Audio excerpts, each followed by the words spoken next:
Yo les gens, j'espère que vous allez bien. Aujourd'hui, on se retrouve pour une nouvelle vidéo. Et une nouvelle vidéo débrief du match entre Strasbourg et Marseille. Donc, victoire de Marseille, on a un 2-1 particulièrement à la Méno. Voilà, oui, alors je présente dans cette vidéo avec la coupe de cheveux dégueulasse. Écoutez, on fait ce que je fais ce que je peux. Voilà. Donc, voilà. Donc, comme d'habitude, n'hésitez pas à liker cette vidéo, à la commenter si ce n'est pas déjà fait. Partagez la chaîne et les vidéos à vos amis si ça vous a plu. Abonnez-vous à la chaîne et activez la cloche de notification, c'est vraiment au crack. On se rapproche de plus en plus des 1000 abonnés, ça ferait extrêmement plaisir. En plus, c'est râteau, je vous dois pas payer. Merci à vous tous. Et ben putain, c'était quand même serré en réalité. Alors, comme d'habitude, on va parler de la compo de l'équipe, des débriefs entiers, le classement en est, et surtout, répondre à un commentaire d'un attaquant particulièrement de Strasbourg qui a osé critiquer un défenseur marseillais. Mais finalement, ça, je réserve pour plus tard en réalité. Donc, du coup, voilà. Donc, particulièrement en compo, nous avons eu Rouillot Keuf, ça ne change pas. Ensuite, Medina, Agüer, Balerdi en défense. Ensuite, Wen, Ogbern, Aurélie. Non, attendez, Aurélie, je sais pas comment ça se dit en réalité, c'est chiant à dire.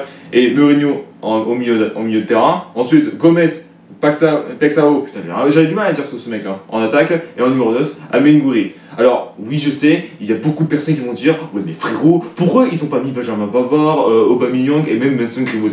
La raison très simple, c'est que après, du coup, pendant ce match, c'est parce qu'en fait, on a un match de champion après ce match. Donc là, particulièrement, allez, la semaine prochaine, bon, on va dire la semaine prochaine, on va dire, allez, dans 3-4 jours, si vous êtes gentil. Donc du coup, voilà, c'est pour ça qu'il a peut-être pas fait ce choix, qu'il a fait ce choix en réalité de pas mettre Aubameyang et Mason Greenwood. Et franchement, c'est très bien ce qu'il fait, parce que notamment comme ça, ils vont chauffer et après, particulièrement, en retour en Ligue des Champions, après la défaite vraiment scandaleuse contre le Real, du coup 2-1, après un premier penalty qui était bien sifflé, deuxième c'était un peu scandaleux, et du coup voilà, bon après très de plaisanterie.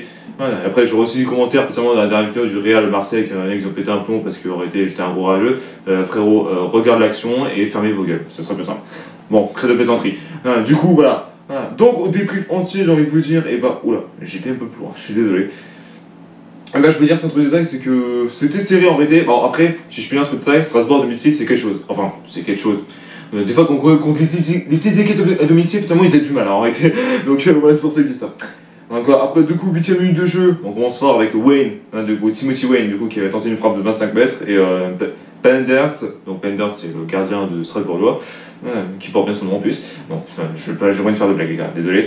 Qui repousse comme il peut après la déviation de Sarr du coup, et Gouiri du coup rate sa reprise du droit devant le portier belge. Du coup, le jeune gardien a fini par bloquer le ballon tranquille. Voilà. Donc après ça, finalement, pas spécialement grand chose, et surtout 17ème minute de jeu, il y avait 1-0 pour finalement Strasbourg, mais refusé suite à Emenga qui était hors jeu en réalité, après qu'il a réussi son dribble contre Rouilly, et du coup qui a fait une marche pied gauche suite à une ouverture de Couré. Et du coup, malheureusement, ce but était complètement refusé parce qu'en réalité, il y avait hors-jeu. Et de toute façon, notamment, le mec, il savait déjà en réalité, donc du coup, voilà.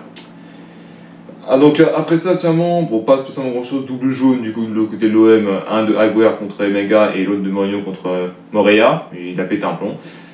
Voilà, donc après ça, un premier hors-jeu de la partie concernant Marseille, notamment de Gouiri, suite à une ouverture de Gomez où Gouiri échappe d'un défense strasbourgeois, mais l'Algérien était déjà hors-jeu. Du coup voilà, après pas spécialement grand chose à dire là-dessus, c'est pas des grosses occasions vu que c'est un match très très serré. Et du coup à 41ème minute de jeu, Pexao, je sais pas si je le dis bien en réalité, donc dites-moi dans ce commentaire, du coup qui était proche petitement d'ouvrir le score suite à une volée de Pexao qui tente une frappe de loin, et du coup ça passe pas grand chose du poteau, mais du coup Spencer a laissé en play pour poster les points, donc sûrement c'était même pas dedans en réalité si je dis ça comme ça. Du coup voilà, donc après ça du coup presque pas grand chose, mi-temps pour entrer des équipes donc 0-0, pas grand chose à dire là-dessus parce que vu que quand même Strasbourg c'est une belle équipe en face à domicile, du coup voilà. Après ça j'allais dire une connerie, j'allais dire les changements, non c'est du côté Strasbourg, voilà, surtout que déjà un truc de taille, 4 minutes plus tard, dès la deuxième mi-temps, 1-0 pour Strasbourg. Je l'ai dit qu'on allait se le prendre parce que Strasbourg à domicile c'est quelque chose en réalité, donc du coup. Initialement refusé pour hors-jeu à l'époque. Alors déjà un truc de détail c'est que Otaria du coup, alors je vais l'expliquer, servait du côté droit et Mega du coup s'implique pour centrer et en retrait en bas droit pour alors que Rouilly a déserté son but et que Balerdi, le con de 2022, et a reconnu ses conneries, du coup est glissé. Otario envoie le ballon au fond du filet. Il y a eu quand même la VAR parce qu'en réalité il était hors-jeu de base, alors limite de hors-jeu si je peux dire ça comme ça. Voilà, mais du coup, après ça, le but est complètement validé. Voilà. Bon, un peu déçu parce qu'en réalité, là, après le but refusé qu'on a eu à la 17ème minute de jeu, là, ça pourrait encore le faire. Mais notamment, on peut pas avoir le hors-jeu tout le temps en réalité, c'est pour ça que je dis ça. Donc voilà. Ouais, donc spécialement pas spécialement grand chose à dire là-dessus. Et après ça, triple changement du côté de l'OM. Donc un de Pexao du coup, qui rentre à la place de Mason Greenwood. Ensuite, Timothy Wayne qui rentre à la place de Palmieri. Palmieri, je sais pas comment ça se dit. Il y a des noms des joueurs que j'arrive un peu mal à dire, donc désolé dans l'espace commentaire, désolé hein, les abonnés. Et du coup, le numéro 9, Amine Gouiri, qui sort à la place de Pierre-Emerick Aubameyang. Pédir qui soit là en réalité. Du coup, voilà. Oh, j'ai fait une connerie. Ouais. Donc, potentiellement pas spécialement grand chose à dire là-dessus en réalité. Bon, après, potentiellement, on a tout fait pour revenir d'un coup. Oula, excusez-moi. Oh, je viens de faire une connerie. Je viens de faire une connerie, non, c'est bon. Et du coup, on a dû attendre la 68ème minute de jeu pour avoir une grosse occasion du côté de Strasbourg. Après un centre de Moreira placé dans l'angle gauche du coup, dans la surface Marseille, bien sûr, évidemment.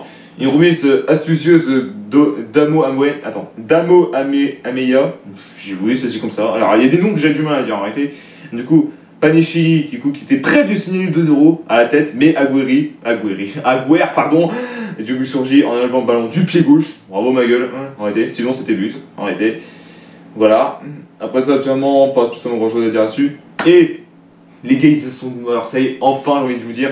Déjà, après un excellent pressing, l'OM a récupéré le ballon du côté gauche via Gomez qui transmet à Høgberg. Du coup, le Danois, donc quelqu'un du Danemark, joue vite fait vers Aubameyang qui frappe du droit et que Benser repousse. Mais l'attaquant, du coup, Aubameyang, refrappe une nouvelle fois et du coup, tellement succès un partout entre les deux équipes, ça fait plaisir. On a arrêté. Et après ça, du coup, le 2-1 n'était pas grand chose. Notamment suite à un centre brossé de Greenwood sur la droite, Høgberg envoie la tête sur le poteau, le deuxième poteau, il a arrêté. Mais en réalité, il y a déjà une faute notamment sur Høgberg, donc c'est quelqu'un de Strasbourg. Donc voilà. Après ça, tiens, pas spécialement grand chose à dire là-dessus. En tout cas, deux changements à la 85e minute de jeu. Donc un de Waz rentré à la place de Medina. Waz, ça fait longtemps qu'on l'a pas vu en réalité. Et du coup, Benjamin Pavard qui rentre à la place de Oreiller. Donc du coup, voilà.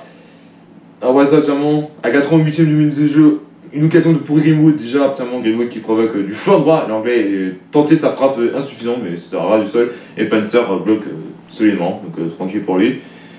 Et après ça, bon, après, du coup, à 90e minute de jeu, il y a eu 5 minutes de temps additionnel. Après ça, à droite, Benjamin Pavard s'applique sur son centre du pied droit. Voise capitule pour une puissance tête qui dévie Spencer sur sa transversale. Et du coup, Mourinho qui est là, pour faire une frappe enroulée du gauche. Et du coup, l'OM qui marque.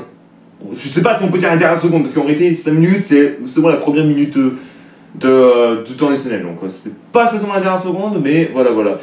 Ouais. Et qu'en plus tout le monde disait c'est bon, Strasbourg a gagné, etc. La clim, allez, merci.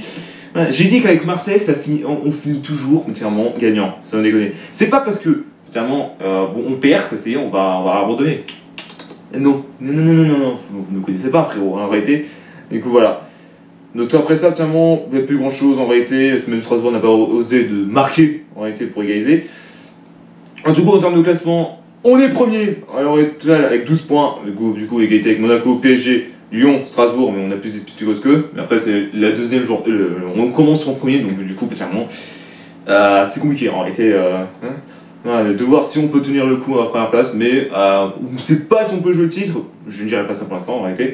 Voilà, et surtout à répondre à un commentaire de Emega, du coup le numéro 9, qui avait taclé Balerdi dans la presse, parce que on peut dire que ouais, ce joueur il est petit, etc. Frérot, ton équipe à la con n'a même pas réussi à gagner, donc frérot, faut mieux que tu te tais avant de parler. Si potentiellement vous avez gagné, tu peux tacler Balerdi, mais frère, t'as perdu, boucle-la s'il te plaît, merci. Alors en fait, ce qui me fait rire avec ce mec, c'est qu'en réalité, il critique les joueurs, que ce soit marseillais, que ce soit parisien, que ce soit lyonnais. Il prend toujours une clim, à chaque fois il se fait défoncer, à chaque fois il part toujours trop vite. C'est le pire, à chaque fois que quelqu'un dit ça, c'est karma assuré, je vous le dis honnêtement. Après voilà, donc c'est bien tenté de tacler Balerdi, mais ça marche pas. Allez, karma instant, j'ai envie de vous dire. Voilà, merci à tous d'avoir suivi cette vidéo, n'hésitez pas à liker, à la commenter si ça n'est pas déjà fait, partagez la chaîne et la vidéo avec amis si ça vous a plu, abonnez-vous à la chaîne et activez la notification d'être vraiment au crack. On se retrouve très bientôt pour une nouvelle vidéo. Peace.